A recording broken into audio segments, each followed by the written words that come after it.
My name is Arthur Vance. For 40 years, I made things with my hands.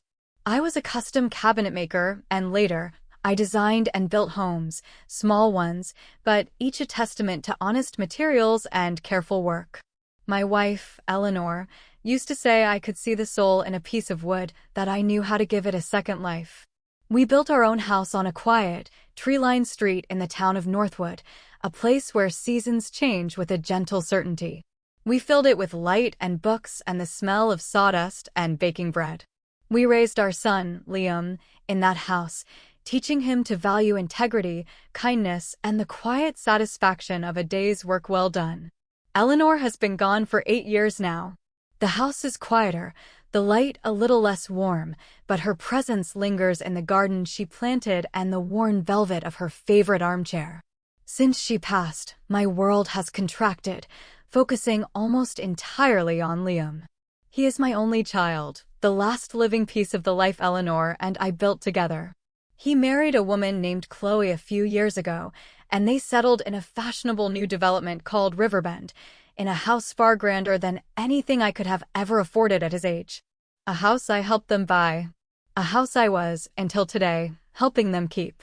When my son told me that I would not be welcome at his house for Christmas, I smiled, a small, tired curving of my lips that did not reach my eyes. I got in my car, the same sturdy sedan Eleanor and I bought a decade ago, and made one phone call. By the new year, their mortgage payments, the ones I had been making for them, would cease. And that was just the beginning of a quiet reclamation, a rediscovery of the man I was before I allowed my love to become a liability. Justice, I've learned, isn't always about punishment. Sometimes, it's simply about restoring balance to a life thrown terribly askew. The story of how it came to this began a few weeks before Christmas, on a Sunday afternoon. I was sitting in Liam and Chloe's living room, a space so immaculately curated it felt more like a showroom than a home. The air was thick with the scent of expensive potpourri, a sharp, artificial cinnamon that fought with the genuine pine of their enormous, professionally decorated Christmas tree. I was thinking I could make Eleanor's pecan-crusted ham this year, I said, sinking a little deeper into a cream-colored sofa that was as uncomfortable as it was stylish. And her sweet potato casserole.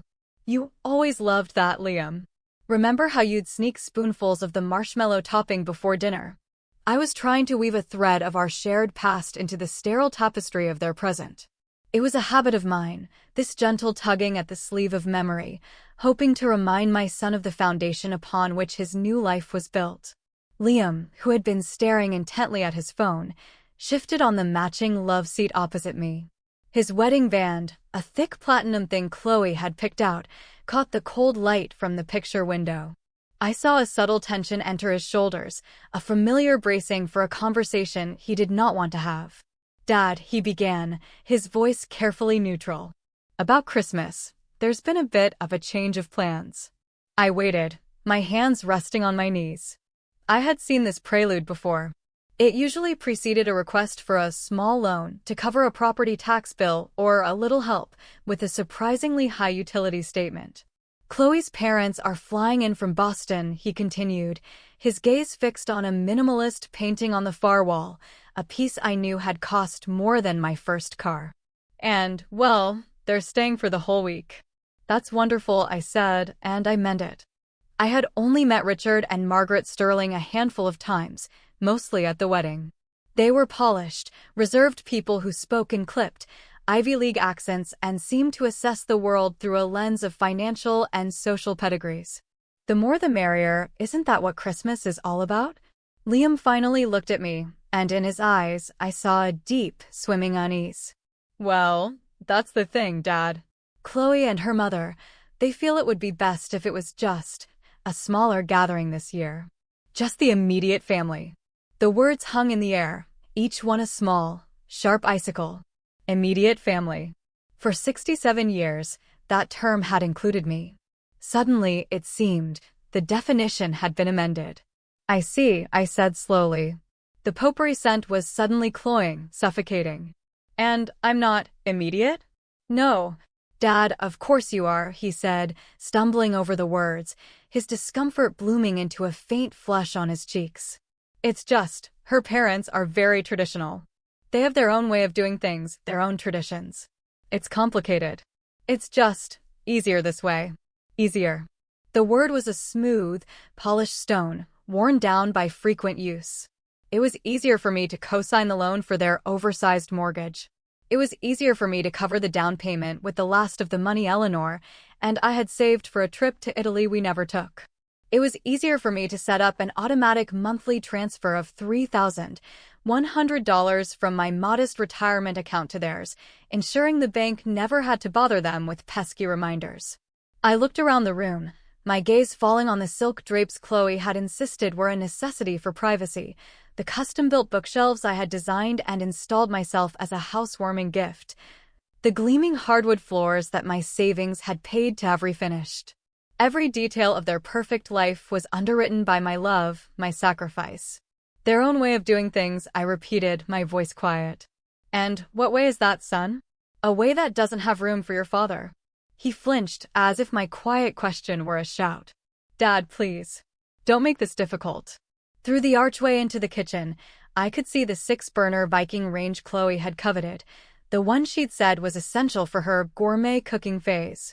That phase had lasted 2 months and cost me $12,000. The gleaming stainless steel stood as a monument to my own foolish generosity. Where am I supposed to spend Christmas, Liam? The question was soft, almost a whisper, but it landed in the center of the room with the force of a felled tree.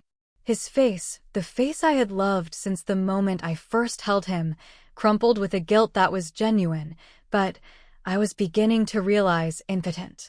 I don't know. Maybe you could visit Aunt Clara? Or we could do something the weekend after. A belated celebration. A belated celebration. As if Christmas were a doctor's appointment that could be rescheduled for convenience. The love I had poured into him, into this house, into his life, was being returned to me as a logistical inconvenience. I stood up, my knees creaking with the protest of age and the sudden, crushing weight of understanding. I see. Dad, wait. But I was already walking toward the grand foyer, past the gallery wall of professionally shot family photos where my face appeared only in the wedding pictures, a smiling, peripheral figure. My hand found the cold, heavy brass of the doorknob. Liam, I said, my back still to him. Tell the Sterlings I wish them a very Merry Christmas. The December air was sharp and clean against my hot face as I walked to my car. Behind me, I heard the heavy front door click shut, a sound of soft, polite finality. I sat in the driver's seat for a long moment, the engine off, watching the perfectly symmetrical wreaths on the windows of the house I had bought but would never be a part of. My phone buzzed in my pocket. Liam, no doubt, wanting to smooth things over with a tapestry of apologies and excuses. I ignored it, turned the key, and drove away from the warm glow, heading toward the quiet darkness of my own empty home. The drive back to Northwood was a journey through a landscape of ghosts. The heater hummed, pushing back the chill of the evening, but a different kind of cold had settled deep inside me. I passed the park where I'd taught Liam to ride a bike, his small, triumphant face a sunbeam in my memory. I drove past the old ice cream parlor where we'd celebrated the end of every school year with Eleanor, a ritual that had faded into the background of Liam's busy new life. That man, the father who believed that love was a currency that would always be honored, the man who would liquidate his future for his son's present, he was a fool. An old, sentimental fool. At a red light, I watched a young family loading a Christmas tree into the back of their minivan. The children's faces were pressed against the glass, their breath making foggy circles of excitement. A sharp, painful nostalgia pierced me. That was us once. Before Chloe, before the Sterling family's traditions, before I was demoted from patriarch to benefactor. The numbers began to unspool in my mind, a relentless, unforgiving tally. $3,100 a month. For 4 years. I'd done the math before, in moments of quiet worry, but had always pushed the final sum away, unwilling to confront the stark reality of it. $148,800. And that wasn't the whole of it. There was the $60,000 down payment, drawn from a home equity line of credit on my own paid-for house. There were the countless emergencies, the new water heater, the landscaping project, the vet bills for the designer puppy Chloe had to have. The light turned green, and I pressed the accelerator, the engine's quiet hum a counterpoint to the roaring in my head. I thought of the loan officer at the bank, a kind woman named Mrs. Gable. "Are you sure about this, Mr. Vance?" she had asked, her eyes full of a pity I hadn't understood at the time. "You're taking on a significant risk for what is, legally speaking, their asset." Their asset. Not my son's future. Not a family legacy. A financial asset that I was funding but had no claim to. I pulled into my own driveway, the gravel crunching under the tires. The porch light, the one I'd been meaning to fix for months, flickered weakly. Inside, the house was silent. The air was still. It was clean, but it was the sterile clean of a place not fully lived in, a place missing the vital, chaotic energy of family. Eleanor's absence felt more acute than ever, a hollow space at the center of my life that Liam was supposed to help fill, but had instead helped to enlarge. My phone rang as I was taking off my coat, the sound jarring in the stillness. Chloe's name glowed on the screen. It was almost a relief. The simmering resentment I felt needed a focus, a direction. After years of polite smiles and swallowed frustrations, a confrontation felt less like a conflict and more like a necessary clarification. I let it ring 3 times before answering, a small, petty act of defiance. "Hello, Chloe." "Arthur." Her voice was like smooth, cool marble, polished and without warmth. "Liam told me about your little overreaction earlier. I'm calling to clear the air." Overreaction. I walked into my kitchen and leaned against the worn Formica countertop, the same one Eleanor and I had chosen 30 years ago. "I'm not sure I understand. My son informed me I was uninvited for Christmas." What part of my reaction seemed excessive?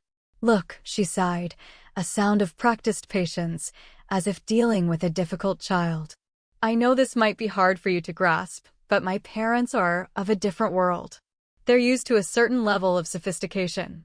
They value substantive conversation, art, politics, literature. The holidays are a very important social event for them. A different world." The words were coated in a veneer of civility, but the meaning beneath was sharp as glass. My world, the world of a craftsman who read history books and listened to classical music while he worked, was apparently not up to standard. "A certain level of sophistication," I repeated, my voice dangerously calm. "And what does that entail, exactly? What kind of conversation would I be unable to contribute to?" There was a brief pause. I could hear the faint clinking of ice in a glass. "Well, Arthur, let's be frank. Your experiences are specific. My father is a retired investment banker who sits on the board of 3 major charities. My mother is a Vassar graduate who speaks fluent French. We'll be discussing their recent trip to the Gstaad, the current state of the global markets." "What would you talk about?" "The price of lumber." The insult was so precise, so elegantly delivered, that it took my breath away. For years, I had endured her subtle dismissals, the way she would correct my grammar in front of company, the patronizing tone she used when explaining some new piece of technology to me. But this was different. This was a direct assault on the sum of my life. "I built a business from the ground up with my own 2 hands," I said, my voice low and steady. "I employed dozens of people over the years. I've read more books than you've bought designer handbags. And I have paid for the roof over your head for the past 48 months. "Oh, don't be so dramatic about the money," she scoffed. "It was a gift. And frankly, money doesn't buy class." Eleanor understood that. She had a certain grace. She knew how to fit in, how to be appropriate. And there it was. The final, unforgivable line. To use the memory of my wife, her quiet dignity, as a weapon against me. To imply that Eleanor would have approved of my exclusion, that she would have understood her place better than I did. A white-hot rage, pure and clean, burned away the years of accumulated hurt and sorrow. My hand tightened on the phone. "What did you just say about my wife?" "I'm just saying she was more self-aware," Chloe replied, oblivious to the chasm she had just opened. She understood that there are different social circles, and she didn't try to force her way into ones where she didn't belong. "Chloe," I said, and the name was ice in my mouth. "I want you to listen to me very carefully. This conversation and any pretense of a relationship between us is over. We are done. You can't just.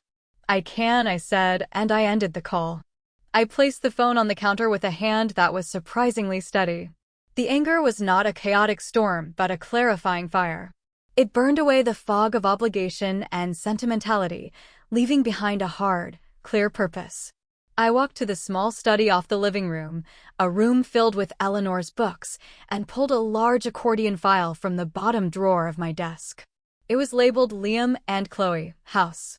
Inside was every receipt, every bank statement, every piece of paper that documented the last 4 years of my financial servitude.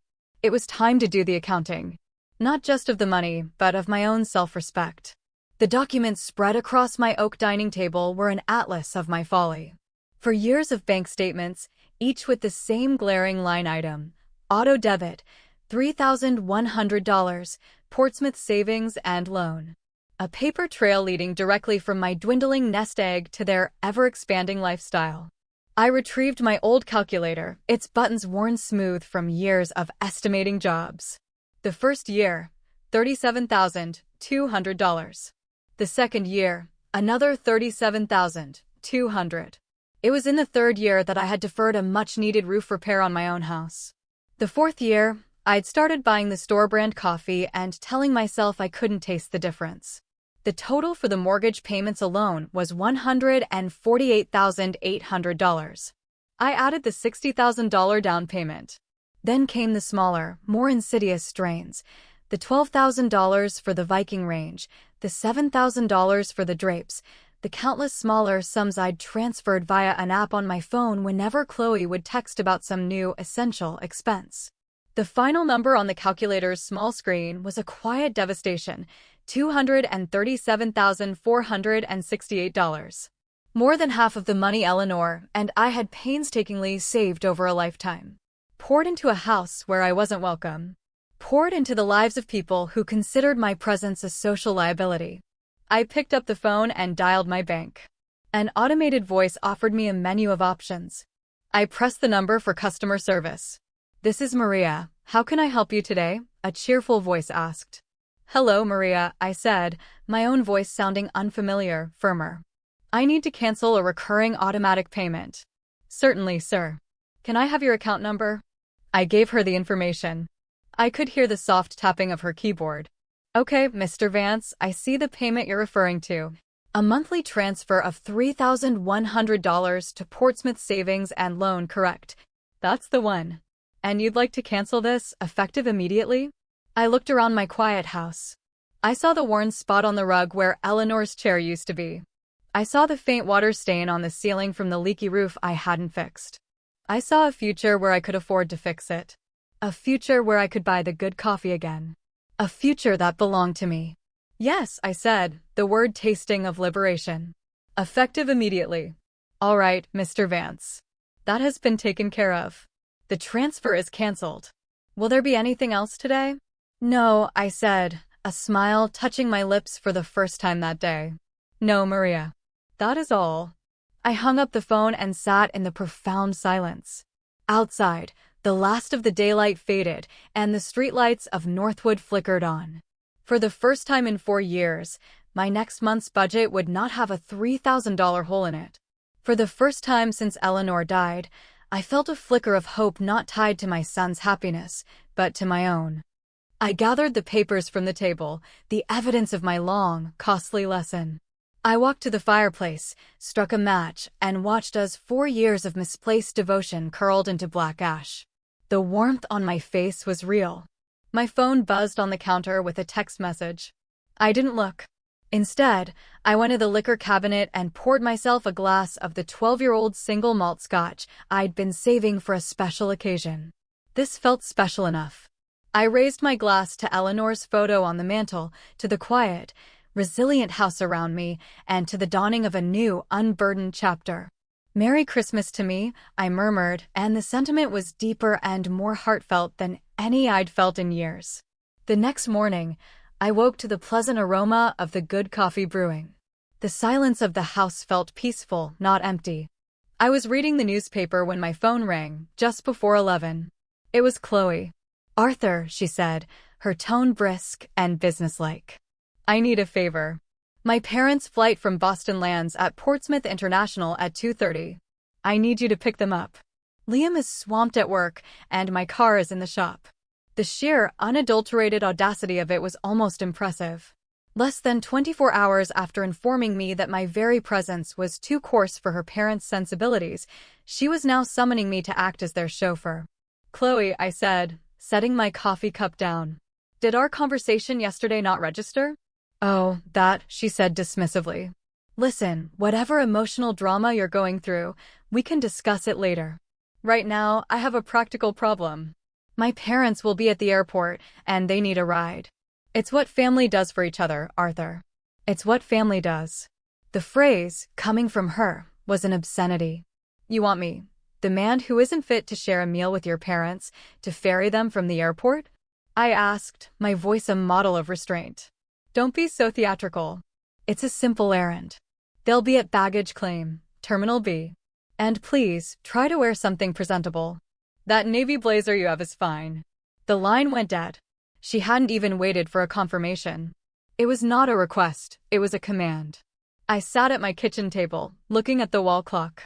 11:05 a.m. Plenty of time. I finished my coffee, did the crossword puzzle, and then went into my workshop in the garage. The scent of cedar and varnish was a balm to my soul. I spent the next few hours planing a piece of cherry wood, the rhythmic scrape of the tool a form of meditation. At 2:45 p.m., my phone began to buzz. A text from Chloe. Where are you? Their flight landed 15 minutes ago. I ignored it. I turned on the classical station and continued my work. At 3:15, another text. Arthur, this isn't funny. My mother is calling me. They're waiting. At 3:45, a frantic call. I let it go to voicemail. At 4:15, a call from an unfamiliar Boston area code. Richard Sterling, no doubt. I silenced the ringer and placed the phone face down on my workbench. I made myself a toasted cheese sandwich on rye, heated a can of tomato soup, and ate my late lunch in the quiet contentment of my own home. I imagined the scene at the airport, the mounting frustration, the indignation, the inconvenience. I pictured Margaret Sterling's perfectly composed face tightening with irritation, Richard's looking at his gold watch with growing impatience. The thought did not fill me with glee, but with a profound sense of rightness, of a balance being restored. They, who moved through the world with the assumption that it would bend to their will, were experiencing a rare and unpleasant moment of friction. They were learning that my time and my compliance were no longer on offer. Around 5 o'clock, a car I didn't recognize screeched to a halt in my driveway. A few moments later, there was a furious pounding on my front door. It wasn't a knock, it was a percussive assault, demanding entry. I wiped my hands on a dish towel, took a deep breath, and walked to the door. Through the peephole, I could see 3 figures huddled on my small porch, Chloe, looking disheveled and furious, and behind her, the imperious figures of Richard and Margaret Sterling. I opened the door. What in God's name is the matter with you? Richard Sterling bellowed, his face a blotchy red. He pushed past me into my entryway, Margaret sweeping in behind him like a ship under full, indignant sail. To leave us stranded like that. For hours. Margaret's voice was high and sharp. It was utterly barbaric. Chloe stood in the doorway, her arms crossed. I have never been so humiliated in my life. Do you have any idea the scene you caused? My parents had to take a $60 taxi.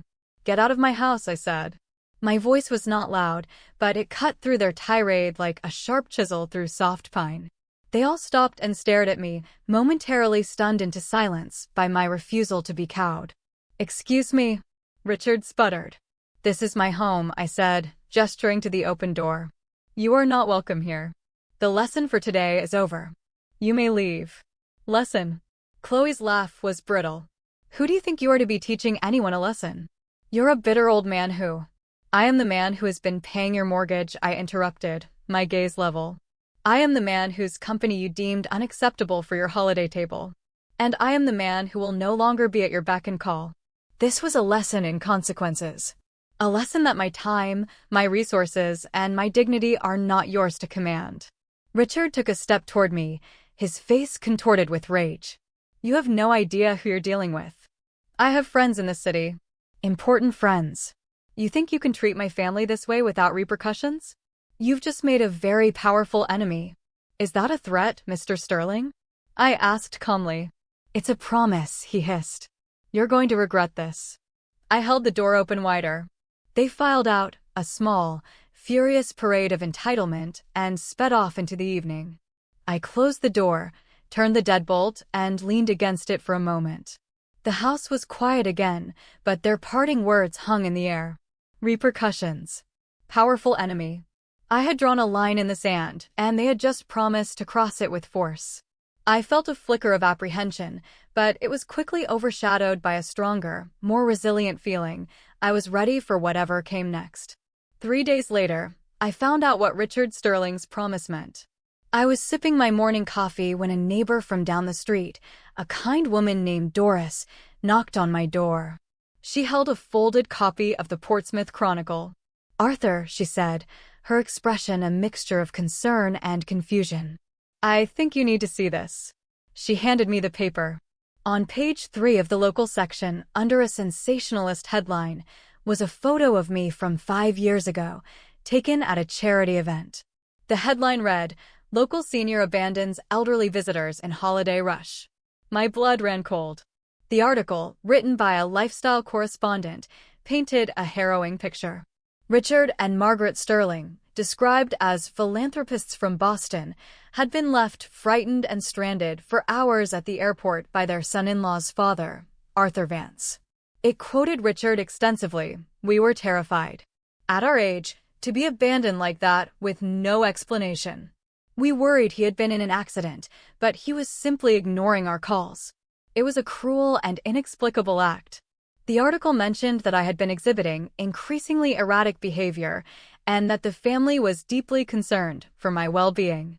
It was a masterpiece of character assassination, skillfully weaving threads of lies and half-truths into a narrative that portrayed me as a mentally unstable, cruel old man and them as the genteel, bewildered victims.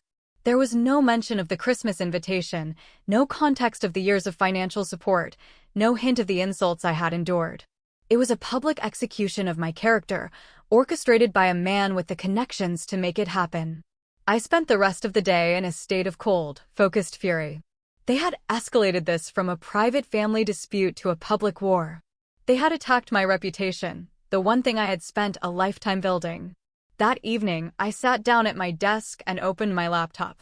If they wanted to fight in the public square, so be it. But I wouldn't be using insinuation and lies. I would be using the truth. I began to compile a new file. I downloaded Chloe's social media posts, pictures of her lavish vacations, her new car, the designer clothes, all posted during the very months I had been transferring thousands of dollars into her account. I scanned the receipts for the furniture, the appliances, the renovations. I made copies of 4 years of my bank statements. I was no stranger to detailed planning. Building a house requires a blueprint, a precise accounting of every beam, every nail, every wire. I would approach this the same way. I was building a case for the truth.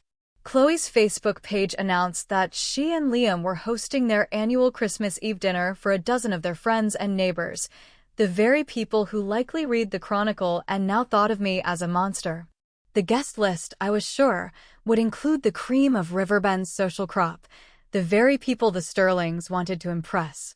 An idea began to form, a plan that was audacious, theatrical, and perfectly, poetically just. I was going to crash their Christmas Eve dinner. And I was going to bring receipts. Christmas Eve arrived with a soft, falling snow that blanketed the world in quiet white. I dressed carefully, not in the blazer Chloe had approved of, but in my best suit, the charcoal gray one I had worn to Eleanor's funeral. It felt appropriate. I was attending the funeral of the man I used to be. I placed 12 neatly compiled folders into my old leather briefcase.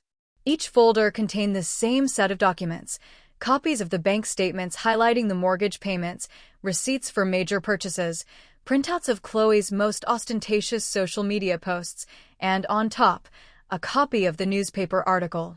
with my own handwritten notes in the margins, refuting every lie.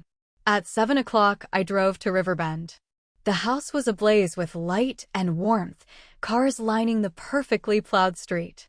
Through the large front window, I could see the silhouettes of people mingling, laughing, glasses in hand. I parked across the street and watched for a moment, my heart a steady, slow drum in my chest. This was not an act of revenge. It was an act of testimony. I walked up the stone path and, finding the front door unlocked, let myself in. The sounds of conversation and clinking glasses washed over me from the dining room. I could hear Margaret Sterling's high, clear laugh. I stepped into the archway of the dining room, my briefcase in hand. 12 faces, flushed with wine and holiday cheer, turned toward me. A sudden, complete silence fell over the table. Liam went pale. Chloe's wine glass froze halfway to her lips. Richard and Margaret stared as if they had seen an apparition. "Good evening, everyone," I said, my voice calm and clear in the silent room. "I apologize for the intrusion." "Please don't get up."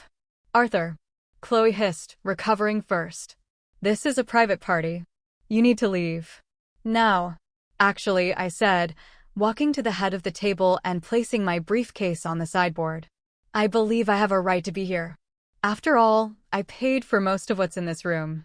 I opened the briefcase and took out the 12 folders. "And I believe you all, as friends and neighbors, deserve to know the full story that the Portsmouth Chronicle only partially told." One by one, I walked around the magnificent dining table and placed a folder in front of each guest. "Please," I said, "take a look." A man I didn't know opened his folder. His eyes widened as he saw the bank statements.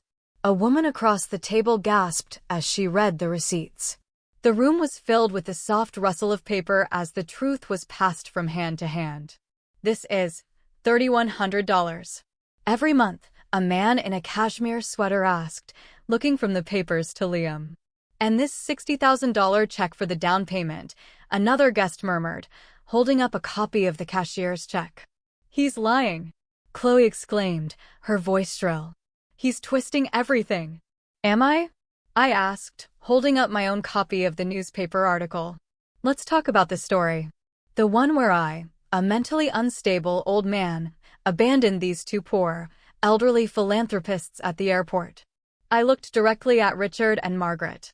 "The truth is, I was uninvited from Christmas dinner because my daughter-in-law and her mother decided I wasn't of the right class for their sophisticated gathering. The airport errand was a command, delivered after I was told I wasn't good enough to eat with them.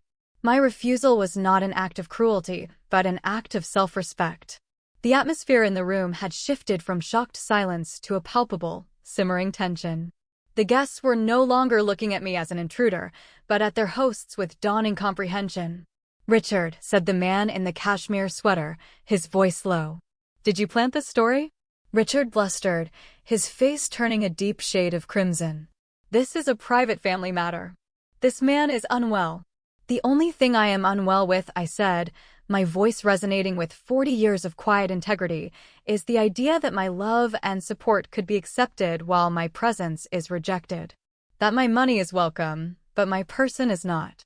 These people took over $200,000 from me, and when I finally stopped providing it, they tried to destroy my name in the press." I looked at my son, who sat staring at his plate, the very picture of shame. "I'm sorry, Liam. I'm sorry I enabled this for so long. And I'm sorry that it came to this." I turned and addressed the table one last time. "I will leave you to your dinner. I just wanted you all to have the full story. Facts, not fiction." I picked up my briefcase. "Enjoy the meal. It's the last one I'll be paying for." I walked out of the house, leaving behind the wreckage of their carefully constructed facade. As I closed the front door, I could hear the eruption begin, raised voices, accusations, the sound of a perfect evening shattering into a million pieces. The falling snow seemed to muffle the chaos, and as I drove away, I felt not triumph, but a deep, quiet, and profound peace. The truth was out, and I was free.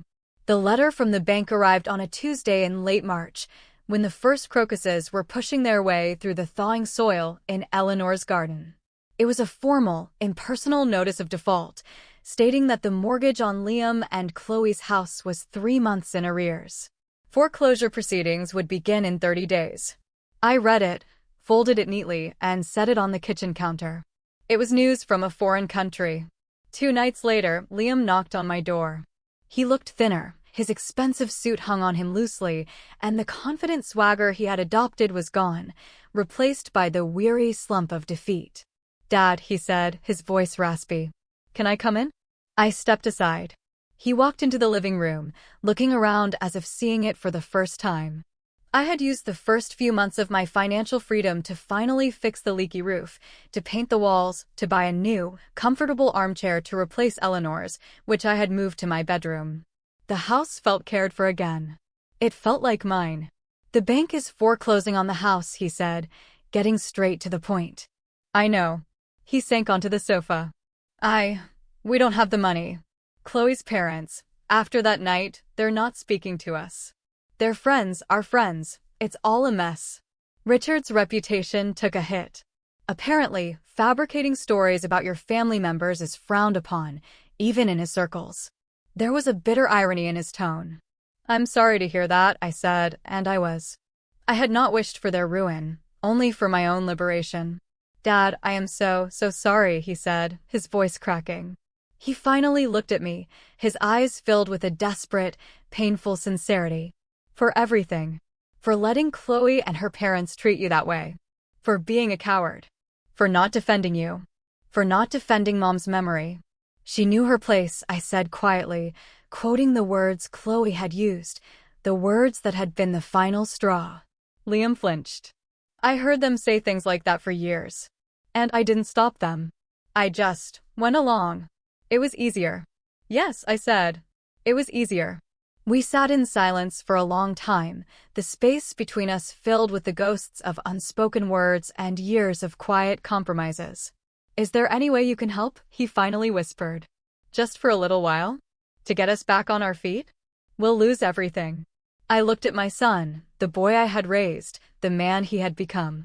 I saw the weakness, but for the first time, I also saw a flicker of the man he could be, a man humbled by his own mistakes. "No, Liam," I said, my voice gentle but firm. "I can't. That part of my life is over." His face fell. "So that's it? You're just cutting me off." "I am not cutting you off," I corrected him. "I am cutting off the arrangement that was destroying us both. The money is gone, son. But more importantly, the trust was broken. Forgiveness is one thing. Forgetting is another." I stood up and walked to the mantel. "Do you want to know what forgiveness looks like?" He looked up confused. "It means that the door to this house is open to you. My son, not your wife's bank account. It means if you want to have a relationship with your father, you can start building one. One based on respect and honesty, not on convenience and entitlement. It means you figure out how to stand on your own 2 feet, how to live within your means, how to be a man your mother, and I would be proud of." He stared at me, the full weight of my words settling upon him. He wasn't being punished, he was being given a choice. "You'll figure it out," I said, with a confidence I wasn't sure I felt, but knew he needed to hear. "Sell the house. Downsize. It's just wood and stone, Liam. It's not a life." He nodded slowly, a single tear tracing a path down his cheek. He stood up, and for the first time, he looked less like a boy in trouble and more like a man facing a hard truth. "You're right," he said quietly. "You're right about everything." He walked to the door, then turned back. That night, at Christmas Eve, as awful as it was, "I was proud of you, Dad." I was ashamed, but I was proud. "Good," I said. "That's a start." After he left, I stepped out onto my back porch. The spring air was cool and smelled of damp earth and new beginnings. My life was smaller now, but it was also entirely my own. I had lost a fortune, but I had regained myself. The peace I felt was worth more than any amount of money. The house in Riverbend would be sold. Liam and Chloe's gilded life would tarnish. What they would build in its place, together or apart, was their story to write. My story was one of quiet reclamation. I had learned that love must be tempered with self-respect, that generosity requires boundaries, and that sometimes The most profound act of family is to demand to be treated like it. The future was uncertain, but it was mine to shape, one carefully chosen piece at a time, just like the houses I used to build. And it felt, for the first time in a very long time, like a home.